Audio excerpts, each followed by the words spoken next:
first time I heard her on the radio, I was alone in the tower with coffee and a blizzard, swallowing the runway lights. The speaker hissed. Then a woman's voice slid through, steady as if she'd been waiting. "I'm still here." No call sign, no mic click. Just that.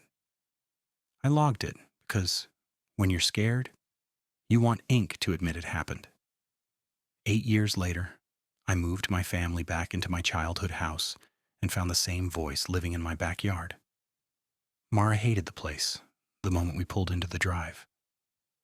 She didn't say haunted or nope. She just watched the windows like they were going to blink. "Ben," she said, "your dad really left you this?" "Yeah," I told her. "Free house. Temporary for now." Owen was out of the car before I finished the sentence. He was 5, all elbows and confidence, running like the yard belonged to him. "Hey," I called, "stay where I can see you."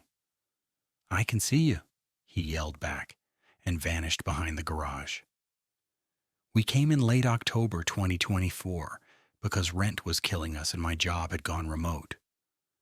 The lawyer called it an inheritance. Mara called it a gamble. Inside, the house still remembered me. The stair that creaked on the 3rd step. The hallway that forced you to walk single file. A basement door that stuck in the same corner like it resented being opened. Mara noticed my pause. "How do you know that?" "I just do," I said, and hated how weak it sounded. The backyard was the real problem. Behind the shed stood the wishing tree. That's what we called it when I was a kid, a big sugar maple where the neighborhood kids tied ribbons and notes like the branches could pass messages along. Now it was dead. Not lost its leaves, dead. Dead like someone had turned it off. The bark split in pale seams. Fungus stacked on the trunk. A snapped branch leaned against the fence like a broken arm. Mara stared at it. "That needs to come down." "Agreed," I said. "Soon." Owen came back into view, slower now, and stopped a few feet from the trunk. He stared like he was listening to something I couldn't hear. "Buddy?" I asked.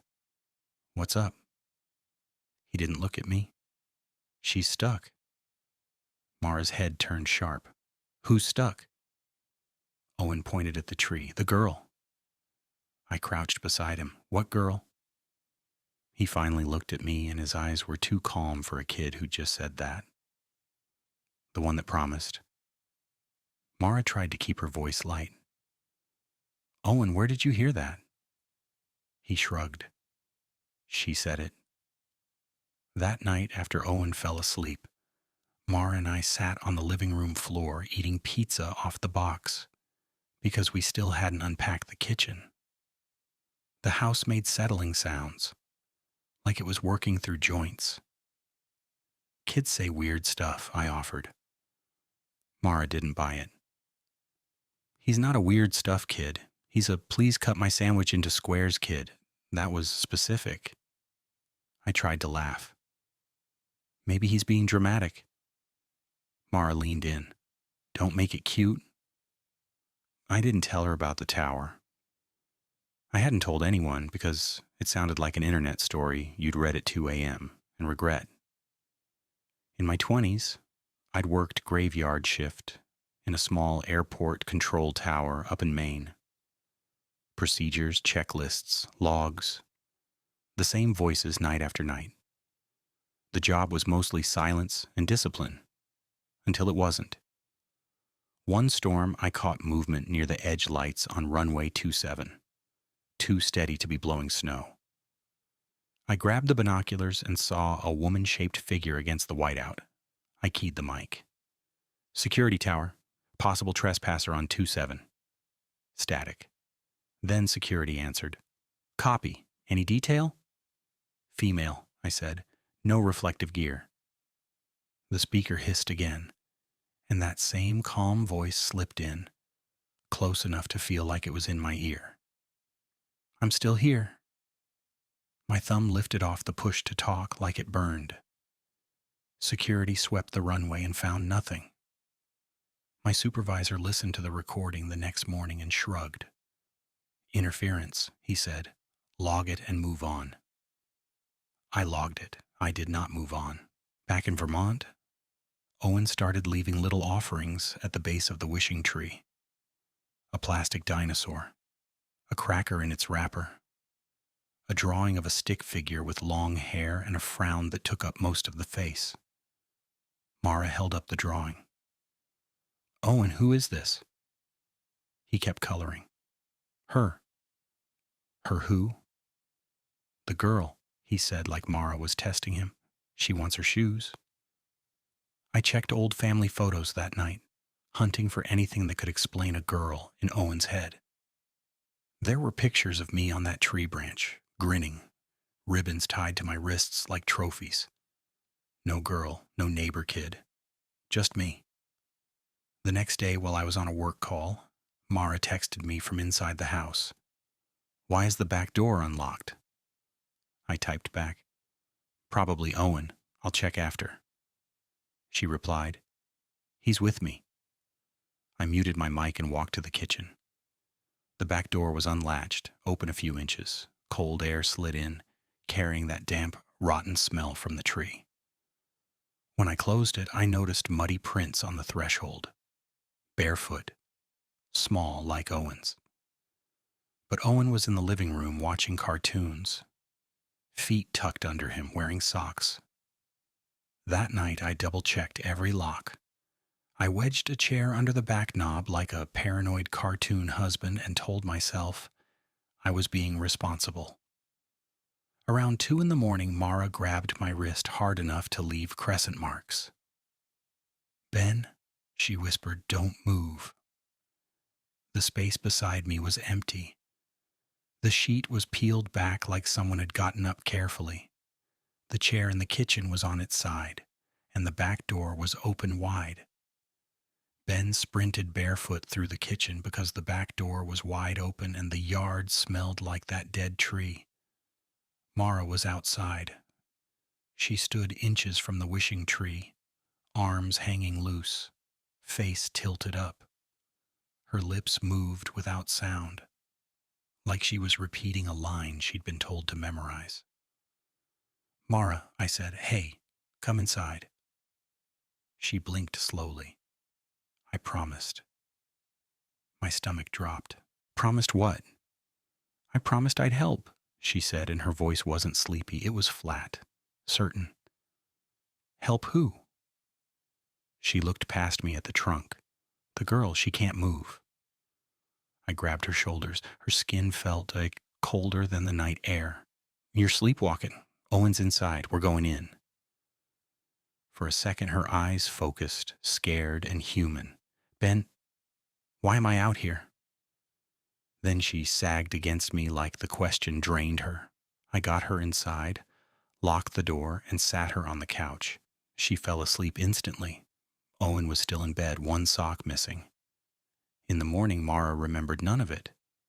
She stared at the mud on her knees and said, so I just walked out? Yeah, I said. And you talked about a promise. Mara didn't debate. Cameras today. I bought 2 cheap Wi-Fi cams, one on the back door, one on the yard, pointed at the tree. That night, Owen wandered into the kitchen holding his missing sock. Mara asked, too casually, where'd you find it? Owen pointed toward the hallway. She gave it back. Who's she? Mara asked. The girl, he said. She hates being locked out. I opened the camera timeline with my hands shaking. At 2:07 a.m., the yard feed showed Mara walking straight across the lawn. No pause, no wobble. She stopped at the tree and stood there. Then a small figure stepped out from behind the trunk. Child-sized, human-shaped. It leaned toward the lens like it knew what cameras were, then slipped back out of frame. Mara watched the clip twice and whispered, That's a kid. I know. We called it in. The officer who came by took the video, gave us a case number, and left us with the usual advice. Lights, locks, call again. After his cruiser rolled away, our older neighbor drifted over. He didn't introduce himself. He just stared at the wishing tree and said, "That thing collects promises." "What does that mean?" Mara asked. He looked at me. "One kid promised something there. Then she didn't go home." "Name?" I asked. He gave a short shake of his head. "Your father knew. Ask him." His eyes flicked to Owen's silhouette in the window. "If you're smart, you'll cut it down." Then he walked off. I dug through my dad's files that night and found a brittle newspaper clipping tucked into a folder marked "Property. Local girl still missing after 6 weeks." The name under the faded photo was Cora Lang, age 7. 7. My memory tried to fight it, insisted Cora was older, someone I'd known, but the clipping didn't care what I remembered. I pulled out an old external drive and searched through my junk from a job I'd had in my 20s. Graveyard shift in a small airport control tower in Maine. I told myself I kept the files for nostalgia. That was a lie. I kept them because one recording never made sense. RWI 27-214. I hit play, wind, static. My own voice calling security, a reply. Then that calm woman's voice clean through the hiss. "I'm still here." And beneath it, faint but unmistakable, a child, whispering too close to a mic. "You promised." Mara stood in the doorway, hand over her mouth. When the file ended, she said, "Tell me you didn't know about this." "I heard it once back then," I admitted. "I convinced myself it was interference." Mara nodded. "We're leaving. Tonight." We didn't sell the house, we just ran for air. I rented an off-grid cabin in the northern Adirondacks, propane, no neighbors close enough to see your porch light. The owners left a handwritten note about bears and a rusted bell on a cord by the door. "Ring if you need help." The first night was quiet enough to feel fake. The second night at 11:38 p.m., someone tested the front door handle, not a jiggle, a slow, patient turn like they expected it to open. I killed the lamp. Footsteps crossed the porch. Heavy, controlled. The handle stopped. Then a careful scrape along the frame, metal on wood measuring. Mara whispered, "Ben?" "Stay with Owen," I whispered back, and pulled him close. The back door latch clicked once, then again, like someone learning. Then the living room window gave a dull tap. A second tap, harder. A calm voice drifted through the glass, close and certain. "I'm still here." The tap became pressure. A flat tool slid under the latch with a slow twist. I carried Owen into the bathroom and shut us in. Mara followed with her phone up, no service, eyes wide. The window popped with a soft snap. We listened to footsteps inside, not frantic. Someone moving room to room like they had a plan. A drawer opened, closed. A cabinet bumped once. Then the hallway board outside the bathroom groaned, like the person had learned the layout. I grabbed the bell cord by the sink window and yanked it hard. Outside, the bell clanged, ugly and sharp. Inside, everything stopped. A pause. Then fast steps, and the window sash rattled as the intruder climbed back out. We stayed locked in the bathroom until gray light filled the cracks. When I stepped out, the cabin smelled like cold air and someone else's sweat. Boot prints tracked across the kitchen dust. A dark smear marked the cabinet handle. On the table, my dad's newspaper clipping was laid open like a warning. Beside it sat a strip of faded red ribbon, exactly like the ones we used to tie on the wishing tree. My external drive was gone. When I wrote my statement for the sheriff, I kept catching myself typing "Ben did this" instead of "I did this." Like my brain wanted distance from the night in that cabin. The deputy studied the boot prints, the open window, the ribbon, and the newspaper clipping laid out like a dare. "This isn't random," he said. "Somebody wanted you to see that." Mara didn't argue.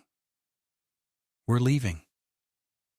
We drove back toward Vermont with Owen wedged between us, quiet for once, watching the trees like they might lean into the road.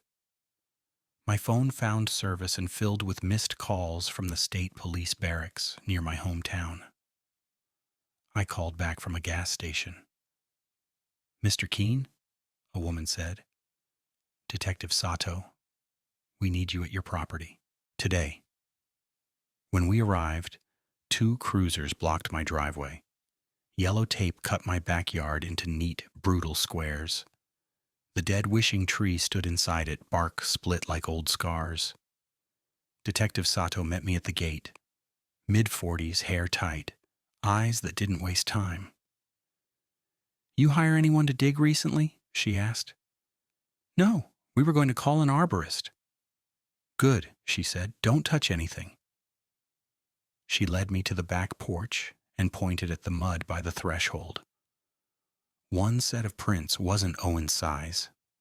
It was adult boot tread, fresh, pressed deep, like someone had stood there listening. "We found the same tread pattern at the cabin you reported in New York," she said. My throat tightened. "How would you—" "They called it in," she said. "Different county, but prints photograph well." Inside, a trooper held up a small plastic bag. "We found this under your back steps." It was a cheap black flash drive, still dirty. Sato opened it on a department laptop. One file, an audio clip named with a date from last week. She hit play, wind, static. Then my own voice, impossible, younger, from the tower, calling security about a woman on the runway. I felt sick because I knew that recording. My external drive had been stolen at the cabin. The clip kept going past what I remembered. After the woman's calm, "I'm still here," the child's whisper came in, sharp enough to raise hairs on my arms. "You promised at the tree," it said. Mara's hand flew to her mouth. Sato paused the audio. "You worked at an airport tower." "Used to," I said, "in Maine." She watched me for a long beat. "Do you remember a girl named Cora Lang?" My brain offered me a different name, an older face. It refused to give me the truth. "I remember someone," I said, and hated myself for it. Sato didn't blink. "Cora Lang went missing in 2003, age 7, last seen on this block. Your father gave a statement. You were on the search grid." Mara turned on me, stunned. "Ben." "I was a kid," I said. "If I knew, I would have—" "Would you?" Sato asked softly. Not cruel, just honest. They kept Owen inside with a trooper and cartoons. Sato walked me to the tree's roots. "We got a tip," she said. "Anonymous. Said you'd find what you needed under the dead maple." "The person who broke into the cabin?" I asked. "I think someone wants control of when you learn it," she said. The forensics team lifted sod and scraped. No theatrics, just method. 20 minutes in, a tech called Sato over. She crouched and held up a child's shoe in gloved fingers. Small, sun-bleached. The sole cracked. Then they found what the shoe implied, and Sato straightened, eyes hard with the kind of focus people wear at funerals. "It's a burial," she said. Mara's voice came thin behind me. "Ben, what did you do?" Her question wasn't an accusation. It was fear that my life had a hidden room. "I don't know," I said. "I swear I don't." And then my memory finally stopped lying. Me at 10, behind the shed, a girl with dirt on her knees, twisting a red ribbon until it frayed, her face wet, eyes fierce. "Promise me," she said. my voice smug and eager to be important. I promise. Then my father at the fence, his hand clamping my shoulder, his voice low, not angry, decided. You didn't see anything, he said. You understand? I tasted metal. My hands went numb. Sato didn't push. She waited until I could breathe again, then handed me a folded printout. Preliminary timeline, she said. Based on the condition of the remains and what we've already checked, she didn't live long after she vanished. Days, not weeks. But the posters were up for months, I said. Searches can last months, she said. Hope can last months. I stared at the dead tree and understood the rule. The tether wasn't magic. It was a promise made by a kid who didn't know what promises cost. That night, we didn't sleep in the house. We stayed in a motel off the interstate with a chair jammed under the door because rituals feel like control. At 3:12 a.m., my phone buzzed with a voicemail from an unknown number. No speech at first, just tower static, the same hiss from Maine. Then the woman's voice, calm, almost bored. You can't move the promise, she said. Under it, a second voice, small, close, familiar. You promised, it whispered. Owen, asleep in the bed beside us, mumbled without waking. I promised. Mara stared at him, then at me, and I finally got the real punchline. The promise didn't stay under that tree. It moved with the person who said it. At 7:06 a.m., Detective Sato emailed the evidence receipt. Item 12, red ribbon fragment, knotted in a headset wrap. Item 13, flash drive recovered under back steps. In the margin, she wrote, "Stop listening alone." It felt like an order. In the morning, when I stepped into the motel hallway, the carpet outside our door held one fresh, damp boot print pointed straight at our room.